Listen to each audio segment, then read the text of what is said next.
2025년 1월 24일 금요일 날마다 솟는 샘물 말씀 묵상입니다. 오늘은 주 안에서 순종하고 말씀으로 양육하라 라는 말씀의 제목으로 에베소서 6장 1절에서 4절 말씀 함께 묵상해 보겠습니다. 자녀들아 주 안에서 너희 부모에게 순종하라 이것이 옳으니라. 내 아버지와 어머니를 공경하라 이것이 약속이 있는 첫 계명이니 이로써 내가 잘되고 땅에서 장수하리라. 또 아비들아 너희 자녀를 노엽게 하지 말고 오직 주의 교훈과 훈계로 양육하라. 아멘. 바울은 자녀들에게 어떤 명령을 내립니까? 1절과 2절에 보면은 부모에게 순종하라 그리고 공경하라 라고 말씀하고 있습니다. 현재 에베소서 5장 21절에 그리스도를 경외함으로 피차 복종하라는 말씀이 이 말씀 안에서 우리 가정에게 우리 각자에게 하나님의 주시는 말씀이 계속되고 있는 건데요. 인간은 하나님께 먼저 순종해야 합니다. 그렇다면은 당연히 하나님이 허락하신 또 하나님이 당신의 대리인으로 우리에게 주신 부모님에게 순종해야 한다는 사실은 명확한 거죠. 이거는 구약 성경의 기본적인 가르침입니다. 그래서 자녀들을 낳고 길러주신 이 부모님에게 나를 낳고 길러주신 부모님께 순종해야 또 하나님께 대한 순종을 배울 수 있다. 이게 기본적인 말씀의 가르침이죠.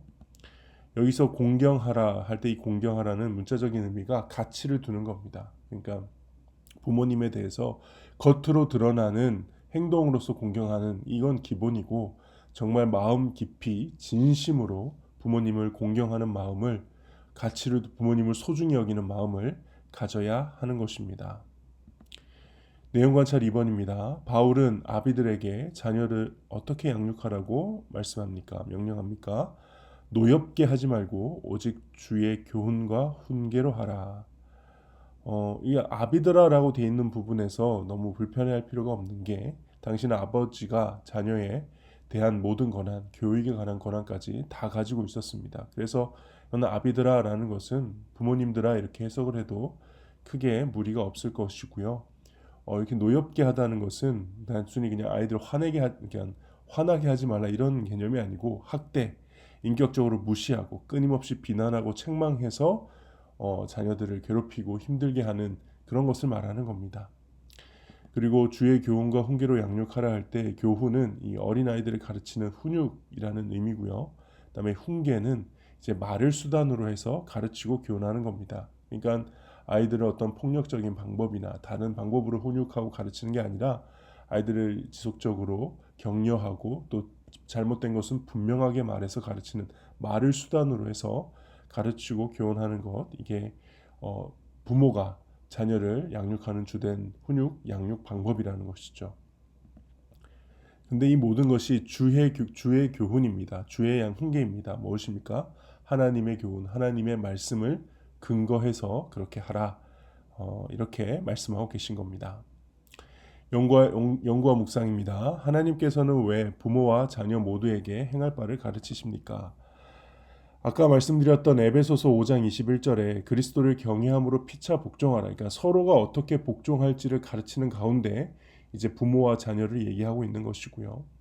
또 다른 말씀 구절들을 통해서 그래도 이걸 생각해 보자면 일단 예수님께서 나의 가족과 내 형제 자매 어머니는 누구냐 했을 때 하늘에 계신 내 아버지의 뜻대로 하는 자, 다시 말해서 하나님이 부르신 자들, 하나님의 말씀에 순종하는 자들, 예수님을 영접하고 주님을 받아들여서 이 하늘 가족에 속한 모든 사람들이 예수님과 한 형제요, 자매요, 가족이라고 말씀하셨죠. 그래서 우리가 죽어서 나중에 주님 앞에 서게 될 때는 정말 다른 모습으로 서게 된다는 것입니다. 장가도 아니가고 시집도 아니가고 하늘에 있는 천사들과 같으니라.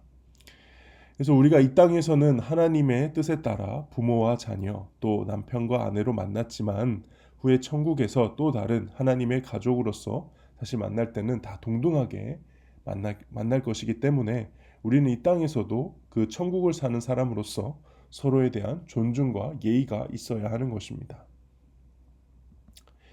느낀 점입니다. 부모와 자녀의 관계가 하나님의 뜻 안에서 연결되어 있음을 보며 무엇을 느낍니까? 하나님의 관점에서 나와 내 가족을 바라볼 수 있어야겠다 이렇게 생각을 했습니다. 부모님과 자녀는 모두 하나님의 뜻 안에서 나에게 허락이 된 것이죠.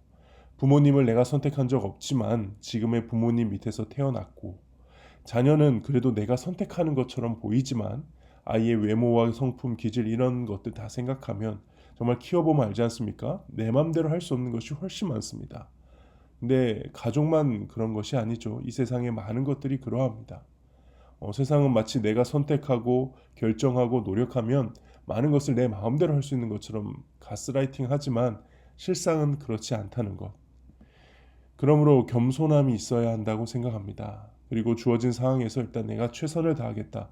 주어진 상황에서 최선을 다하겠다는 이 기본적인 마음가짐이 있어야 한다고 생각합니다. 내가 모든 것을 다 주관해야 된다는 생각, 특히 내가 계획하고 결심한 대로 모든 것이 이루어져야만 한다. 그래야 성공이다. 라는 이 생각은 교만이라고 생각합니다. 그래서 부모님과 아내와 자녀에 관해서 언제나 모든 것이 모든 것 하나님께서 나에게 보내주는 것이다. 하나님께 나에게 보내준 사람들이다. 이렇게 생각하고 서로를 대해야겠다. 저는 그렇게 묵상해 봅니다. 결단과 적용입니다. 내가 부모와 자녀로서 하나님의 뜻을 따르지 않는 언행을 해 상처를 준 적은 언제입니까? 너무 많죠.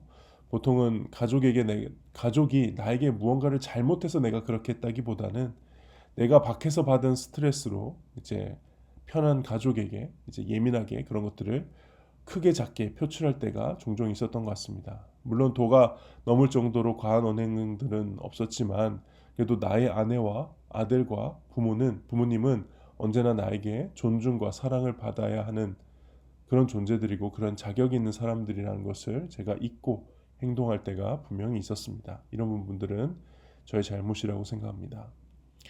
부모나 자식을 대하는 태도를 개선해 우리 가정에 천국이 임하게 하기 위해 무엇을 실천하겠습니까? 아까 계속 나누었던 이 부분이 되게 중요한 것 같아요. 이 모든 사람들, 특히 부모님과 나의 아내와 자식은 하나님께서 나에게 허락한 사람이다.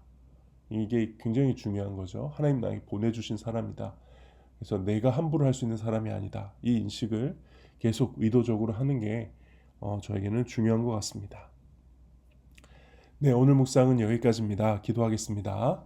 사랑과 은혜가 많으신 하나님 아버지, 지금 저에게 가족을 허락하신 이 가족들은 모두가 천국에서 하나님의 가족 안에서 다시 재회해야 한다는 이 사실 다시 한번 생각하게 하시니 감사합니다. 하나님께서 보내주신 사람들입니다. 사랑하고 존중하고 내가 섬겨야 될 자격이 있는 그런 사람들임을 잊지 않고 서로를 대할 수 있도록 하나님 저의 마음에 분명한 하나님의 주권에 대한 의식을 가질 수 있게 하여 주시옵소서. 감사합니다. 예수님의 이름으로 기도합니다. 아멘.